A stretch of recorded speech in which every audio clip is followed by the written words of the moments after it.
Yo, what up, it's your boy Bomber, and today we're going to go over the best characters to pick in Horde if you want to make it all the way to wave 50, no matter what difficulty you play.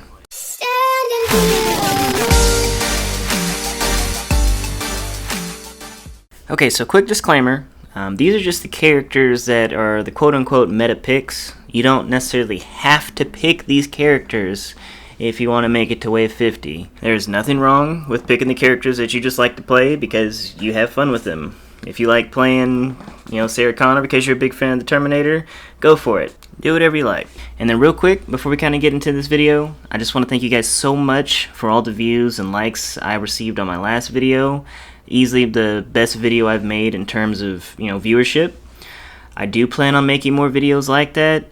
Like this, going over metas and strategies and things like that. I don't plan on doing it just for Gears of War. I want to do other video games as well. Hit that subscribe button so you guys can stay up to date in everything that I got coming out. Anyway, let's get it going. Alright, so one of the first characters that I want to go over here for us is going to be Dell. Dell is going to be your engineer. And having an engineer is so important when playing Horde, especially in higher difficulties. Engineers are the only people in the game who can upgrade your fortifications, and they can also buy a lot of fortifications at a discount. Now the reason that we go Dell instead of Cat is that Dell has a lot more versatility. He has a lot more skill cards that he can use that are useful in a lot more situations. For example, Cat has a total of 8 cards that she has for her skills. Out of those 8 cards, 6 of them Dell has as well, and he has those plus more. So it's pretty much a no-brainer in this instance that you want to go Dell over Cat just because you have more to work with. And there's even a couple, I think 1 or 2 cards that Cat has that are like epic rarity that are just common rarity for Dell. So you'll be able to level up that same ability much faster with Dell anyway. And as far as which actual cards you should use on Dell, my personal opinion, again this kind of varies depending on who you're playing with and what your guys' particular strategy is. But for my personal opinion, I would go with something like Efficient Fabrication to reduce the cost of those fabrications, Armor Plating to reduce the damage that the fabrications take, because if they take less damage, you don't have to waste power on them to heal them, and you waste less time fixing them up. Outside of that, we go Efficient Sentry to reduce the cost of refilling the ammos for your sentry guns, because you should probably have a good number of those. They do a lot of work, especially in some of the higher rounds. And also Ingenuity to just increase the repair efficiency for your repair tool just flat anyway. Because especially like things like your fences, they'll take a lot of damage first, since that'll be the first thing that the enemy come across. And then as far as the last thing, it just kind of depends on what the situation is. Sometimes Overclock Locker would be good. Because a lot of the high-level strategies require you guys you'll have like a lot of weapon lockers out, so you can keep your tri-shots there for like a lot of bosses or bigger enemies. So if you can refill those weapons faster, you can just use them more often, maybe even in between boss rounds and things like that, just to make the game go more quickly. And also Reinforced Fabrication also is just really good because it just gives your fabrications more health in general. So they'll just be able to last longer if they happen to take a beating. But yeah, so that's probably what I would use there for Dell. The next character I want to go over is going to be Jack. Jack's going to be, for a lot of people, pretty much the crutch for the entire game. Jack, if you haven't seen my last video about the Force strategy, is really freaking ridiculously good. You can have so much power just saved up, into the later rounds with a good Jack player with the high level forge, and if you got your smelting bonus cards going. And on top of that, Jack's also going to be like a ridiculously strong healer. He can basically go invisible when he's not close to any bad guys, and just revive your team as you guys go down, or just keep you healed so you won't go down. He is very, very good, very, very strong. And honestly, there's not really much else to be said about Jack. I mean, he is the only person in the roster that can do what he does so well. And as far as cards go, obviously the first one you want to go for is going to be Optimizer, especially if you're going to be doing the Forge strategy. That'll help you maximize and get the most power out of what you're going to be depositing into the Forge every single time. This is, again, that Forge strategy is an excellent thing to do, especially for higher level gameplay. Go check out that video if you want to get some more information on that exactly. Outside of that, I personally like to use Healing Reach, so you can heal people from further away and fortifications from further away, and then also the healing upgrade that increases the healing rate for you, so that you can heal your teammates faster. That gets more handy once you get to the point where you have that reduced, regeneration modifier on for whatever difficulty you're playing on. So that's another good one that I like to use personally. And then after that, I also like to use Repair Speed. It helps you repair fortifications faster. It's just really nice to have another person who can repair the fortifications outside of your engineer. And you can also upgrade Jack's his personal skill in game to kind of give you some more efficiency for repairing things. And then the very last skill card that I use just kind of depends again, because Jack gets kind of boring to play after a while. But sometimes I use the Zapper upgrade just to do more damage with the Zapper, and then sometimes I use Explosive Hijack. You don't really get to use Jack's ultimate too often, but it is really nice to be able to hijack an enemy, and then when your time is done, you can they just blow up after you're done, instantly kills them. So that's a pretty handy thing to have as well. Okay, so next one I want to talk about is going to be Marcus. Marcus is considered a tank, but honestly I don't believe such a thing exists in this game. They will go down in 0.5 seconds just like everybody else, especially in the higher difficulties. However, Marcus does have some pretty decent cards. He's not, I wouldn't say he's the best character, but he's far from the worst. But as far as some of the cards you should be using on Marcus, I would go Custom Lancer. Just gives you flat increased damage to your Lancer, and even a little bit more bonus when you get an active. The Extended Rifle Mag card is also really good. Just gives you a ginormous increase to the clip capacity of all the Lancer weapons in Hammer Burst and Enforcer. And outside of that, when you get them available, I would go Band of Brothers for his ultimate, and then also Defensive Stem as well. Now, his actual ultimate is something, pretty handy to have around. He just automatically headshots people that he's aiming at. And with your rifled feedback, you can keep that going, for much longer, especially if it's leveled up higher. And then with the Band of Brothers on top of it, you're a little bit safer since you generate some of that stem. So with some of those things comboed together, Marcus can be a pretty handy DPS, kind of second to JD. Speaking of JD, he's going to be your main DPS. This man can put out damage like none other. That's pretty much it. That's what he's there for. He's going to be your DPS. As a grenade launcher, with some of his cards, it's going to be just absolutely ridiculous. You can melt bosses in almost seconds, and it's just so beautiful to see. And yeah, as far as the cards that you'd want to use for this to make sure you can pull this off, one, you're going to want to use Officer's Prerogative. It lets you fire additional artillery shells and use your ultimate. You also want to use Razor Hell. Explosive hits, not just from his ultimate, but even from the rocket launcher from his GL. It causes explosive hits to do extra bleeding damage on top of the normal damage. Spotter support. It also drops a couple rounds on any targets that are marked by your allies in the game. So if you tag the boss and a couple of the, 2 or 3 your teammates tag somebody as well, your ultimate's going to hit your guy, and then also going to shoot some extra shells for the other people that your teammates targeted. Super good. And then of course you also want to rock Confirmed Kill, and any kills you get with the artillery, recharges it by 10 seconds by default. Obviously as you level it up, that'll get a little bit better. And for the final card, I recommend using the launcher capacity, because it also increases the capacity for the grenade launcher in the GL as well. While I don't have this card leveled up myself, I believe you can get up to 6 or 7 shots of that rocket in your GL without having to get more ammo for it. And another good tip is that you can give JD his own weapons locker and let him put 4 of those Lancer GLs in there, so he can just keep spamming those grenade launchers and just keep putting them back in the weapons locker. Super handy thing to have as well. Alright, but next up, let's talk about Foz. Now, Foz is another one of my personal favorites that I like seeing out in the games because he has some pretty interesting synergy with Marcus. Both of these guys use their ults together. Foz can be an absolute nightmare for that entire wave of people. You can, as soon as the wave starts, both of you guys pop your ults, and Foz with a tri-shot or pretty much with any weapon can just sweep through and just obliterate a good chunk of them right at the beginning, which is always awesome to see. But he's just another DPS. Nothing super crazy about him.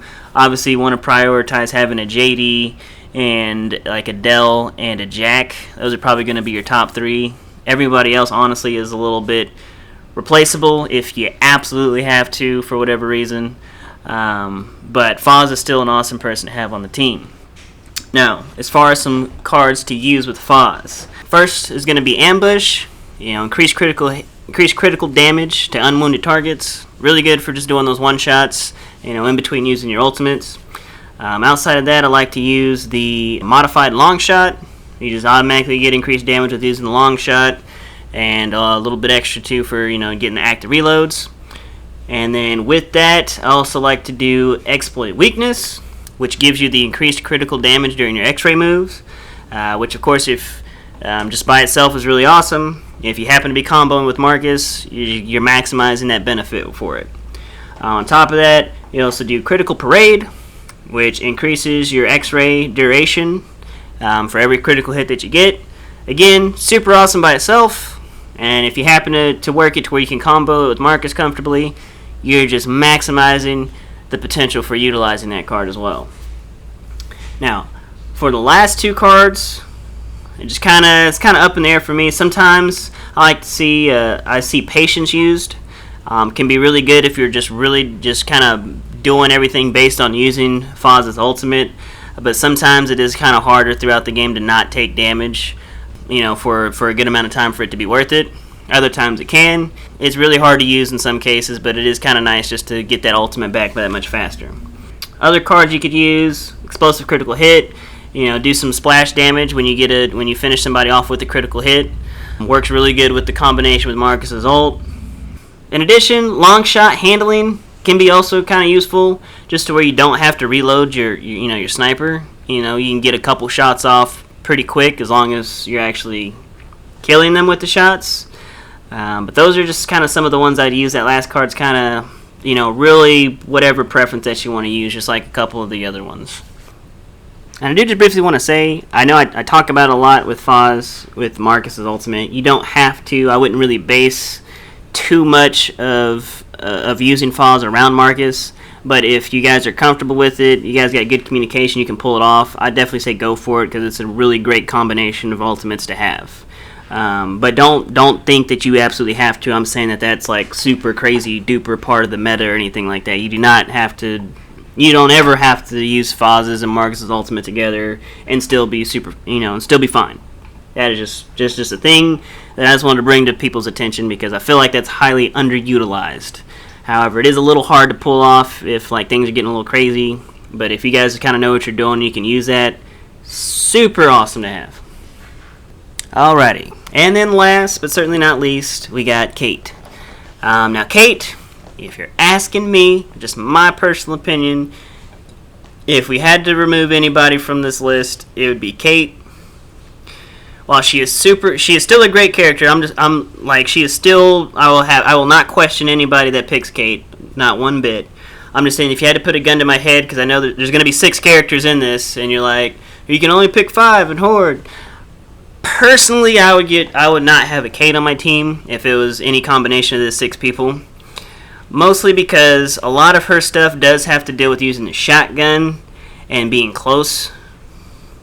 To fully capitalize on using all of her abilities, which naturally you don't want to be too close to some of these guys, and in a lot of cases, because they will, you're going to go down very quickly if they're shooting at you, and if you do go down, especially in a lot of higher difficulties, the enemies seem to execute you super quick for no reason. It's ridiculous.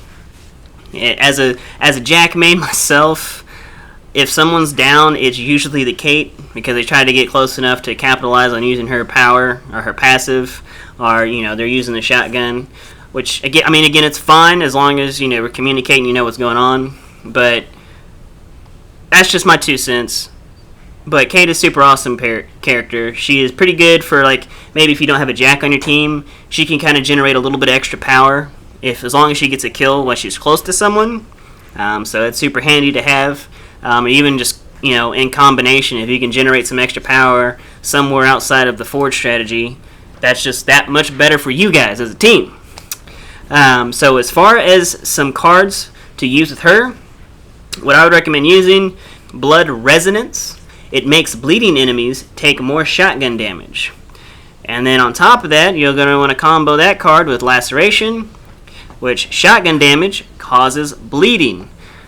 And that's going to be your bread and butter, basically, for Kate, especially in the higher difficulties. She does have some other cards that you could use that kind of go off like executing enemies and generating stim. But that's really a lot more of a dangerous strategy to use in higher levels, just because you will get shot up very quickly. That might be something you could think of if maybe you're not, dedicating like the Forge strategy, or you have a Jack with you that can heal you consistently while you're running around stabbing people. But we might go into that like in another video.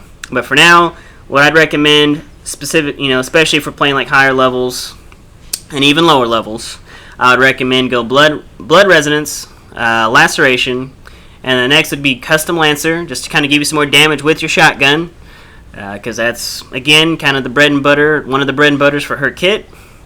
And then outside of that, I would honestly go Cloaked Batteries, so you can use her ultimate for longer. She is pretty good at doing like last minute clutches. Like if you have a lot of people go down and you want to make sure that you can pick everybody up before you guys just wipe, using her ultimate is super awesome for that. I will give her that. It is great. And of course she can go in and execute some enemies and things like that with her ultimate going too. But Cloak Batteries will be really good for just those last minute saves for the teams if everybody goes down, even your Jack goes down. You could do some nice saves with that. Outside of that, honestly, there's not really like a card I would just say is like a must-have. Since I wouldn't personally recommend doing like the execution strategies in some of the higher levels, unless you just really know what you're doing. Honestly, the only other card that I would recommend maybe with this is maybe go with like the overkill ammo capacity. Because if you're just rocking double shotguns, Nasher, overkill, you'll be getting the most out of, your bleed damage there with it. If you're not comfortable with that, maybe do like long reach so you can increase the power pickup distance. But again, that's not really super crazy needed either. Or you could even do blood drain. Killing bleeding enemies extends the cloak, by a couple seconds, depending on what level you have it on. Those are just a couple options. Honestly, at that point, just kind of pick whatever you want with Kate on that last card. And just if you do want to do the stim strategy where you execute people and get stim, kind of go off that play style. I would recommend doing your 5 cards that I'd recommend using on that one would be Reaper. Executing enemies gives you stim. That's going to be the basis for that strategy right there. Also, we want to do stim batteries. Increases the capacity for how much stim you can have. Also, enhanced stim gives you some resistance to damage while stimmed. And I would also do Blood Resonance and Laceration for the last 2. Because that's going to be basically what you're doing. You're going to be shotgunning people. You're going to be retro lancering people. You're going to run into them with the retro lancer, get some stim, and then you'll be a little bit better protected for the next time that you try to charge into somebody for a little bit, since you got that stim shield already.